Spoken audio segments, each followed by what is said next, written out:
In our last lesson, we learned about sort of the nature of identities, and particularly trigonometric identities. In this lesson, we're going to get a little bit deeper into that and learn about proof, about how do we prove trig identities, particularly how do we prove new trigonometric identities.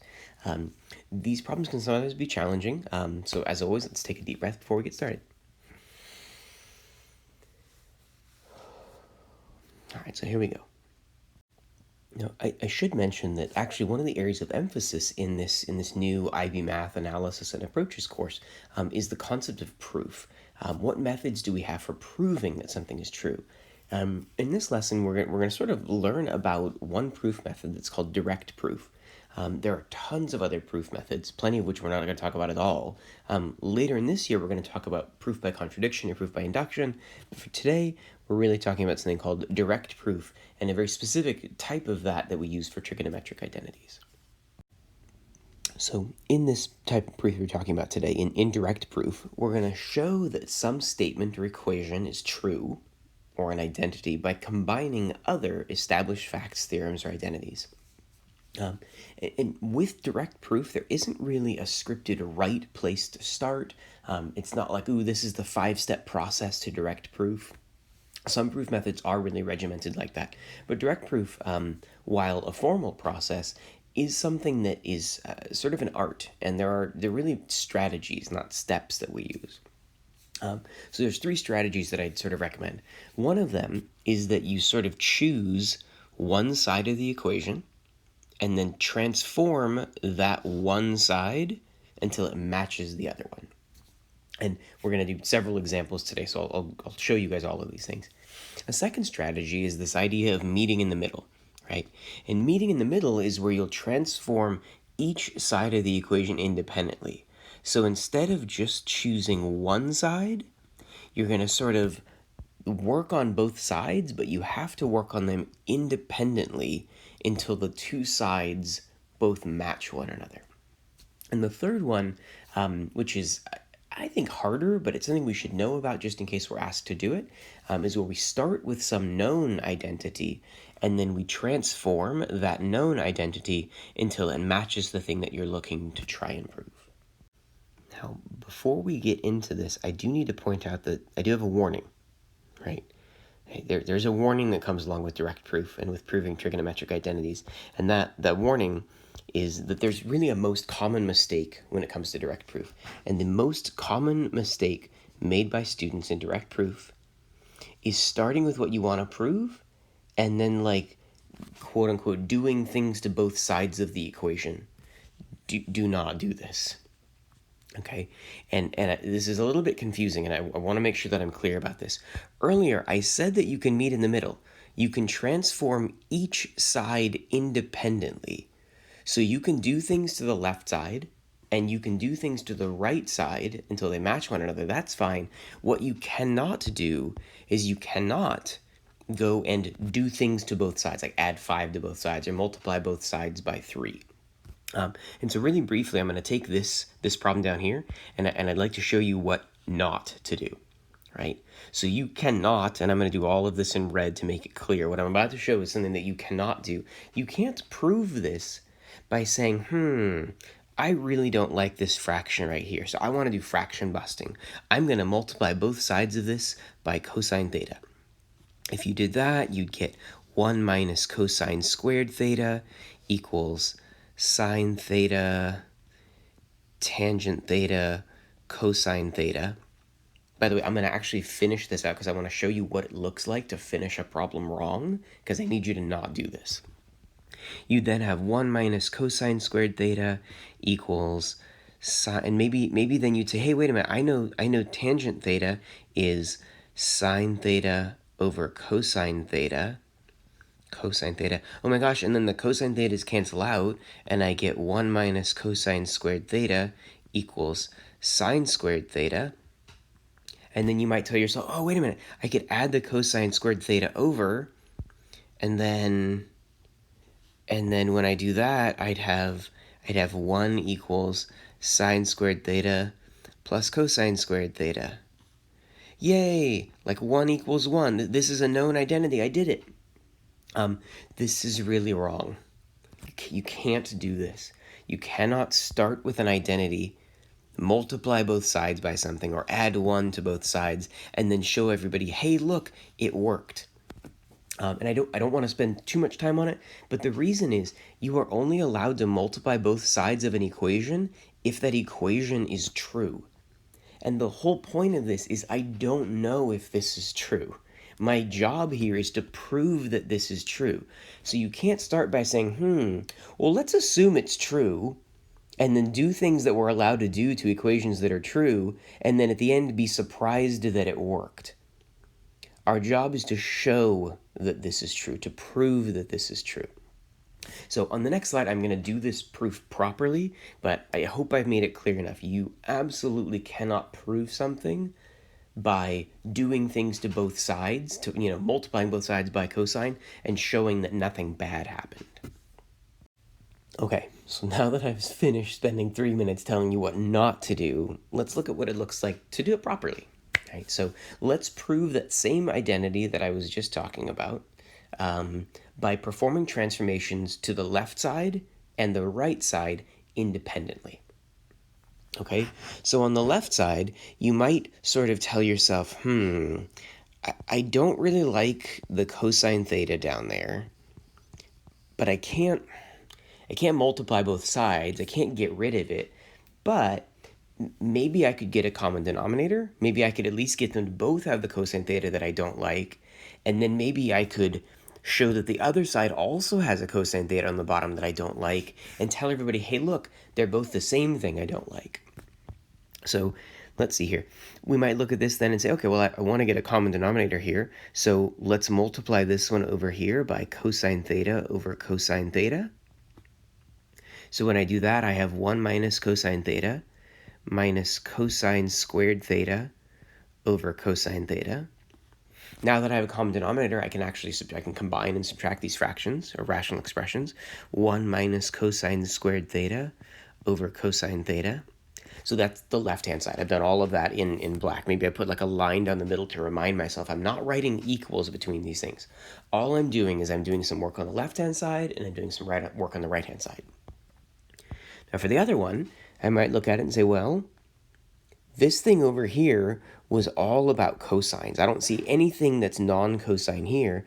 So maybe I should go over here and transform some things. Go like, well, I could rewrite tangent. Like, let's see what happens.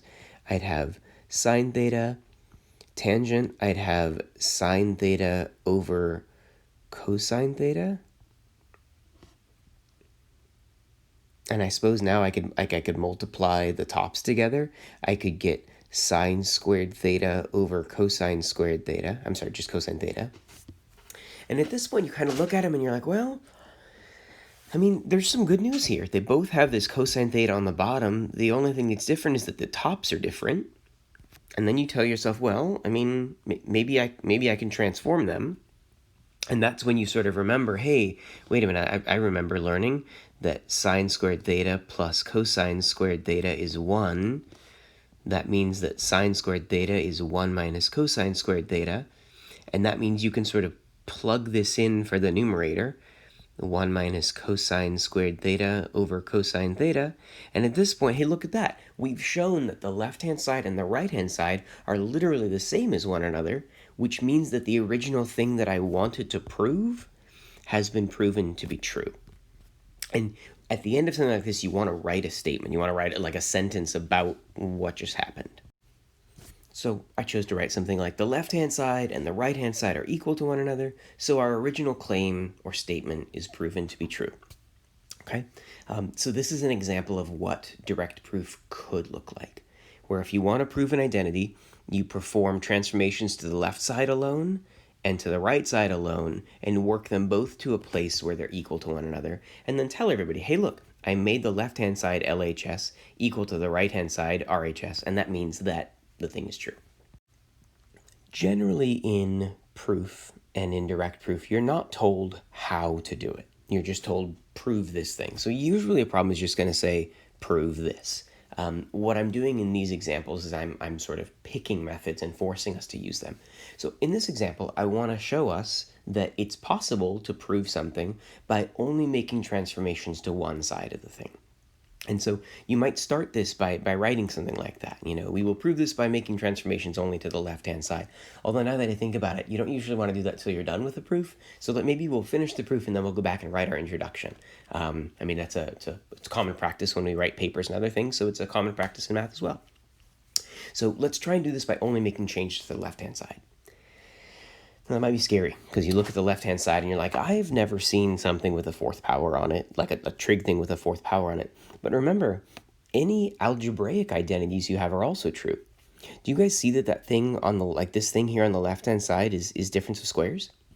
This is almost like having x to the fourth minus y to the fourth. If you had x to the fourth minus y to the fourth, how could you factor that? How could you break that thing down? Think about that for a moment. Couldn't I make this x squared plus y squared times x squared minus y squared? And you're like, oh yeah, I could do that. Well, if I can do that, if this is an identity that's true for all x's and y's, it means that it works for sine x and for cosine x as well.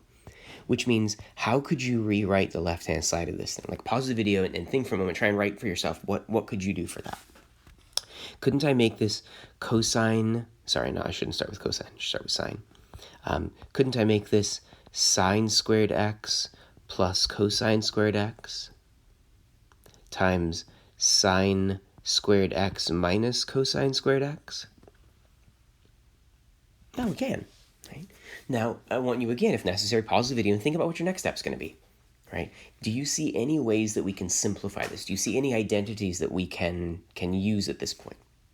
And hopefully you recognize, oh my gosh, yeah, this first thing, sine squared x plus cosine squared x, that's one of my Pythagorean identities. That thing's just 1. So this is just 1 times sine squared x minus cosine squared x. Okay? All right. So now we refocus ourselves. What are we doing? Remember, we're trying to make this left-hand side, all this stuff over here, we're trying to make all of this match this. So what do you see is the big difference between what you have right now and what you're trying to get to? Hopefully you notice what you're trying to get to only has sines in it, and this guy's still got a cosine in it. So now again, we step sideways and we think, what do I know that relates sine and cosine? We know that sine squared x plus cosine squared x is 1, which means that cosine squared x is 1 minus sine squared x. So think about what you could do with that. What would you do with that to do the next step on this? And if you're feeling bold enough, try it on your own and then see if it matches. So I should be able to take this and put it right here. So if I do that, I'm going to get sine squared x minus, parentheses, 1 minus sine squared x. If I distribute this negative through the thing, this is going to be, it's now 2 sine squared x minus 1. And hey, look at that. That's the thing that we wanted to prove. So now we would go back and sort of annotate what we had done along the way. So I'm going to go back in and put in sort of a statement in the beginning explaining to my reader what it is that I'm about to do. And then I'm going to put a statement at the end that sort of says, hey, everybody, this is what I just did. So at the end of the day, this is what a sort of like a formal proof, proving an identity or a direct proof should look like, right? It should have some sort of introduction for what method you're about to use, the work of the method, and then you sort of summing up this conclusion of the work that you've done and what you've shown. So we're now going to go into this third example where I'm going to show you sort of the third strategy. This third one is probably the hardest one to use, but it's a good one to know about as well. In this method, you start from an identity that you know, and you try and build it up to turn it into what you're doing.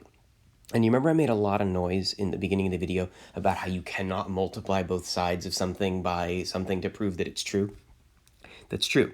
You can't take the thing that you want to prove and multiply by both sides, but both sides by something, because we don't know if this is true. But if you are starting from an identity, if you are starting from something you already know is true, then great, you're totally welcome to multiply both sides of this equation, which is known to be true. I can multiply both sides of this by something because I know it's true. And then if I can build this up off of it, it means that I'm good to go. Okay, so since we just did this problem, we can, I don't know that I want to say that we cheat a little bit, but we recognize, hey, wait a minute, the left side of this thing looks like difference of squares. This looks like half of that difference of squares.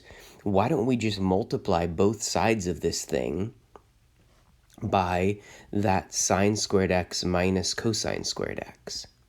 If I were to multiply this to the left side and to the right side, the left side would get me sine to the fourth x minus cosine to the fourth x. And that's just me, sort of showing the difference of squares. And on the right-hand side, I'd have sine squared x minus cosine squared x. Right?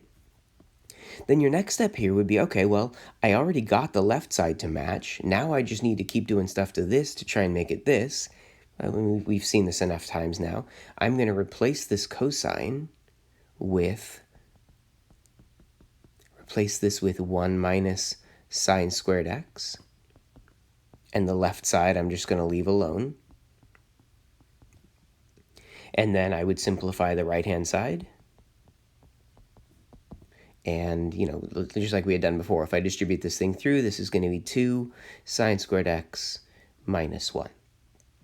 So in this one, our method was start with an identity that we know, show that we can transform it into the thing that we want to prove. And so we're now going to go back and put that, we're going to write our introduction, we're going to write our conclusion. You might pause the video and sort of try that for yourself. You don't need to use the exact same words that I did. I chose to write, we begin with a known identity, sine squared x plus cosine squared x equals 1, and we'll transform it into our desired equation. And at the end, we showed that our desired statement follows from the Pythagorean identity we began with. You're really just bookending the work that you have here, and that way it's not just a bunch of, unexplained math in the middle. All right, so I have one final example here where I'm just going to ask you to prove an identity, and I'm not going to give you a method. I highly recommend that you guys pause the video, try this one on your own, and see how far you can get. If you'd like a hint, I'll give one in just a couple seconds here. If you don't want the hint, then, start it on your own. So here comes that hint. It generally makes sense for you to start with the more complicated side of the equation. So my method here is I'm going to do the best I can to transform the right-hand side. And at some point I might work on the left-hand side also, but starting with this one here is going to be a good way to go. If you want another hint, there's another one coming up right here. Another hint is transforming tangents into sines and cosines, like sine over cosine, and then working from there is often a good idea. So here I'm going to start with the right-hand side. So I'm going to start with this, and I'm going to make this sine x over cosine x. And that's all going to be over 1 plus sine squared x over cosine squared x. Now this is a giant mess. This is fractions within fractions, and I don't like that. I can't multiply both sides of the equation by something, because that's a big no-no, but I can multiply the top and bottom of this rational expression by something. So I'm looking at this saying, I really don't like the fractions within fractions, so I would really like to multiply both the top and the bottom by cosine squared x. I'm thinking that if I do that, when I distribute this cosine squared x to here and to here, it'll get these cosine squareds to cancel out, and by doing it up here, I think it's also going to cancel with this one, and I think that's going to be good news. I'm not sure, but let's just sort of be careful and follow it and see where we wind up. So in the numerator, one of these cosines is going to cancel with the one on the bottom, and so that's going to leave me with sine x cosine x. By the way, right there, I'm starting to feel good about my choice here, because sine x times cosine x is what I like. That's really good. As long as the bottom just somehow magically disappears, which we're just going to really hope for. On the bottom, this cosine squared x that we had is going to get distributed over to the 1. So that's going to give me cosine squared x. But then when it gets here, that cosine squared x is going to sort of cancel out with the one that's down here. And that's going to leave me with just plus sine squared x. Oh, but wait a minute. Cosine squared x plus sine squared x is 1. And so this is really just sine x cosine x over 1, which means that it's sine x cosine x. And so, man, on this one, I didn't even have to work with both sides. I was able to just show that the right-hand side was equal to the left-hand side. So as we've done before, we're now going to go back and write, so what's my introduction and what's my conclusion? So, if you've gotten this far on your own, pause the video, try and write your own introduction, conclusion, and then check back in with me. So I mentioned earlier in the video that you want to write an introduction, and you don't just want to say, hey, we're going to show that the right-hand side is equal to the left-hand side. That doesn't really help. That's every direct proof is going to be like that. So you want to sort of use a verb. We're going to prove this by showing that the right-hand side can be transformed in, I'm going to take the right and I'm going to transform it into the left. And then at the end, I wrote something nice like, we've shown that the two sides are identical, so yay, this thing's an identity. I hope that all made sense. As always, if you guys have questions, please reach out and let me know. Proof is something we're going to do more of as the year goes on, so we will get more practice with this, but hopefully you'll get as good with it as you can right now. So best of luck.